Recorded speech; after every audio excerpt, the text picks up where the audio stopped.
आस्था है उन पर, हमें भी पूरा विश्वास है उन पर, और इसीलिए मैंने कहा कि 411 सीटों से जब मोदी जी दोबारा शपथ लेंगे तो सबसे पहले नाजिया माथा टेकेगी भगवान राम जी के मंदिर में। मुस्लिम होकर के मंदिर में जाओ। लो, कोई पहली बार थोड़े ही हो रहा है। और मुस्लिम होकर के मैं मंदिर क्यों नहीं जा सकती हूँ भाई? क्या मैं आफ्ताब की तरह बोटियां कर रही हूँ? क्या मैं नासिर खान की तरह बलात्कार कर रही हूँ, या अवैसी की तरह भारत के माहौल को भड़काऊ भाषण देकर के खराब कर रही हूँ, या लैंड माफिया खोल करके बैठी हूँ वक्फ बोर्ड की तरह, या हलाल सर्टिफिकेट की तरह जाली धंधा कर रही हूँ, या हलाला के नाम पर प्रोस्टिट्यूशन करवा रही हूँ? मैं तो ऐसा कुछ नहीं कर रही हूँ। मैं तो आस्था और विश्वास की जगह पर आ रही हूँ, एक पाक जगह पर आ रही हूँ, एक पवित्र जगह पर आ रही हूँ। मैंने क्या गलत किया? मैंने कुछ भी गलत नहीं किया। नहीं लगता मैम ऐसे बोलते हुए कहीं फतवा ना जारी हो जाए? फतवा जारी होगा तो भारत में जितने कोर्ट है उसी में चप्पल घिसवा दूंगी। बहुत बढ़िया, जय श्री राम। अगर एक मुस्लिम महिला हिंदू के भजन को गा देती है तो उसके लिए फतवा जारी हो जाता है, और आप खुलकर बोल रही हैं। हाँ, मैं तो खुलकर बोलूंगी, एकदम खुलकर बोलूंगी। काहे नहीं बोलूंगी? कौन रोक सकता है मुझे?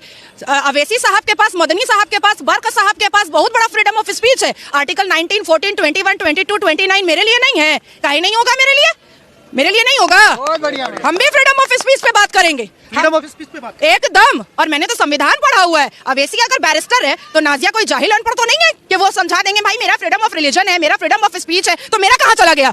मेरा कहाँ चला गया? मैं जाकर के सीरिया में ढूंढूं क्या अपना फ्रीडम ऑफ स्पीच? मैं सीरिया में ढूंढूंगी क्या? बहुत बढ़िया। फ्रीडम ऑफ स्पीच की बात कर रहे हैं तो बात भाईचारे की करिए ना। ये तो कहीं ना कहीं बोल रहे हैं कि धर्म के नाम पर, मंदिर मस्जिद के नाम पर बार बार माहौल खराब होता रहा। चलिए भाईचारे की बात करते हैं। ज्ञानवापी दे दो बिना लड़े। बहुत बढ़िया।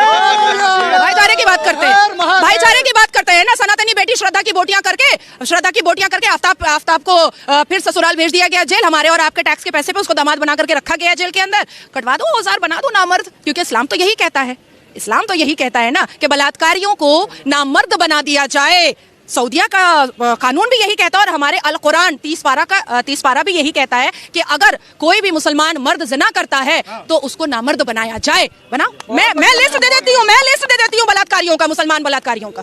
आपने ज्ञानव्यापी की बात की, ज्ञानव्यापी दे दो, भाईचारे की बात करेंगे, शुरुआत करेंगे। करते हैं शुरुआत ना। वैसे साहब ने कहा था कि 1991 का जो वर्शिप एक्ट है उसका उल्लंघन है। ये क्यों वहां पर पूजा नहीं हो रही थी? 1717 से वहां पर पूजा हो रही है। जयपुर के महाराजा जी ने जब वहां पर चबूतरा बनवाया था, चौकी रखी थी, वहां से लेकर के 1858 में पहला मुकदमा दायर हुआ था। 1885 में फैजाबाद कोर्ट में सीरियल नंबर 68 केस गया था, और उसके बाद से लेकर के सर्वोच्च न्यायपालिका में जब 2 डेकेड लड़ाई निर्मोही अखाड़ा के साथ और वीएचपी के साथ जब हो रही थी, तो ये लोग क्या अपने मुंह में लेमन जूस लेकर बैठे थे? All India Muslim personal law board लड़ करके क्यों नहीं जीते? लड़ करके क्यों नहीं जीते? सबूतों के आधार पर क्यों नहीं जीते? जब आचार्य जी ने 441 वेदों और ग्रंथों के सबूत रखे थे मुसलमान जज के सामने, तब उसको क्यों नहीं काट पाए?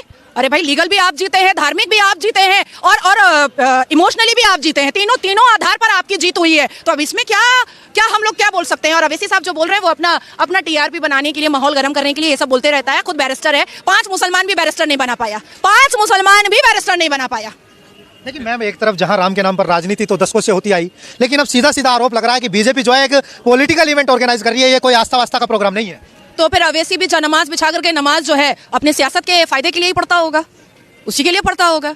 धार्मिक, अगर किसी के धर्म को हम उंगलियां उठाएंगे तो हमारे धर्म पर भी तो उंगलियां उठेंगी ना। आप लोग बहुत शरीफ आदमी लोग हो, सनातनी बहुत टॉलरेंस है, बड़ा बर्दाश्त है आप लोगों के अंदर। इसलिए बताया जा, कौन बता रहा है? आमिर खान ने कहा था ना कि इस देश में इंटॉलरेंस बढ़ गया है, डर लगता है। अब यहाँ का नमक खा करके और यहीं के थाली में लुंगी उठा करके हगने वाले को मैं एकदम वैल्यू नहीं देती हूँ, एकदम वैल्यू नहीं देती हूँ। इसलिए लाल सिंह चड्ढा का मैंने लुटिया डुबो दिया था सारे स्टेट में केस करके, सारे स्टेट में मैंने केस करवाया था कि इसको बैन करो। अच्छा मैम, एक तरफ अभी बहुत पवित्र जगह हम लोग खड़े हैं, प्रभु हनुमान जी का ये स्थान माना जाता है और बहुत प्राचीन है। जब कहा जाता है कि कण कण में राम है, व्यक्ति व्यक्ति में राम है, और राम की कोई अस्तित्व नहीं जान पाया, ना जान पाएगा, क्योंकि वो बिना आकार के होते हैं। आस्था तो यही कहती है।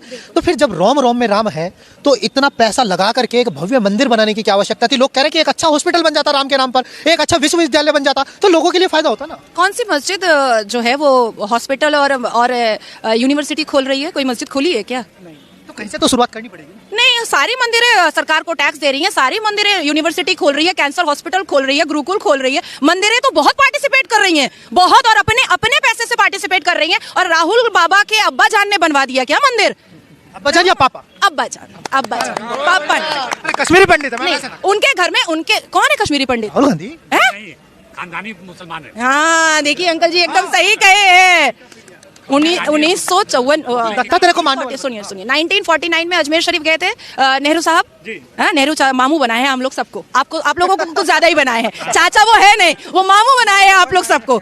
अजमेर शरीफ गए 1949 में, और 1950 में एक मंदिर का उद्घाटन हुआ था, वहां नहीं गए थे। 1955 में जब सऊदी अरबिया के शहजादे आ रहे थे तो सारे मंदिरों पे पर्दा ढक दिया था और ला इलाहा का बोर्ड लगा दिया था। 1966 में इंदिरा गांधी ने साधु स्लॉटर करवाया था। अब आप बताइए, अजमल खसब पे 30 करोड़ रुपया खर्चा करवाया गया था मेहमान नवाजी पर। अब आप बताइए उनको मैं अब्बा जान ना बोलूं तो और क्या बोलूं?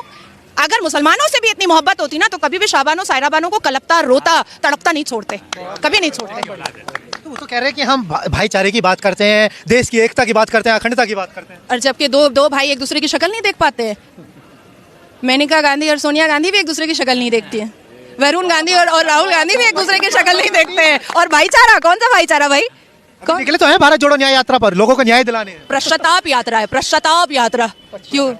क्योंकि जिनके पूर्वजों ने और बाप दादा ने, अब्बा जान ने सबसे ज्यादा अन्याय किया है, उसी की माफी के लिए यात्रा निकाल रहे हैं। और मैं और एक बात बता देती हूँ, 4000 किलोमीटर चले थे चवन्नी अठन्नी एक्ट्रेस को लेकर के, उसके बाद धीरज शाहू को लेकर के जो गड्डियों का साम्राज्य था, उसके बाद कन्हैया को लेकर के जो हिंदुस्तान तेरे टुकड़े होंगे इंशाल्लाह इंशाल्लाह का नारा लगाता था। क्या पाली है 3 राज ना मिला ना और 3 राज में क्या हुआ? मुंह के बल गिरे हैं। ठीक है, अब उनको थोड़ा और यात्रा करने दीजिए। इस बार एकदम पत्ता साफ, कांग्रेस मुक्त भारत हो जाएगा। कांग्रेस